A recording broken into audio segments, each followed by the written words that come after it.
উপস্থিত সকলকে প্রণাম জানিয়ে আমার আজকের নিবেদন কবি রামচন্দ্র পালের লেখা কবিতা ইলিশ ও ভূতের গল্প।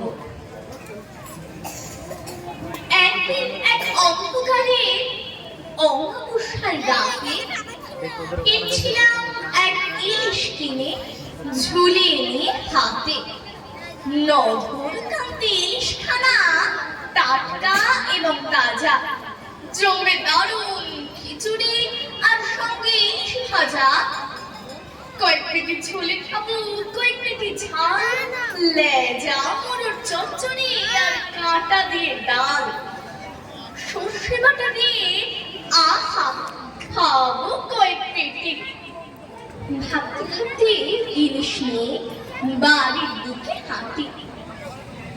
রাত বাড়ছে, অমাবস্যার ঘুটঘুটে আঁধার, মিশে যাচ্ছে দূরের থেকে শব্দমুক্ত আওয়াজ। হঠাৎ শুনি অন্ধকারে নাকি সুরে কান্না, আমা আমা ইলিশ খাবো, সত্যি মাছ ভাঙা।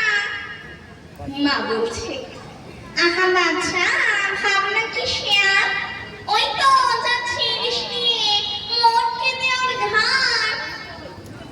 শুনি আমার বুকের মধ্যে রক্ত জমে হিম, মাথার মধ্যে চিরচিরে তাচ্ছিম তাচ্ছিম। শেষকালে আজ ভূতের হাতে প্রাণটা যাবে নাকি? প্রাণ চাই যা, শক্ত হাতে ইলিশ ধরে থাকি। হঠাৎ দেখি ইলিশ মাছে একটু একটু টান, সারা শরীর শিউরে ওঠে, রাম রাম রাম রাম টানছে এবং শুনতে পাচ্ছি কচি ভূতের কথা। তুই খানা এই পেটনা দুটো, আমি খাচ্ছি মাথা।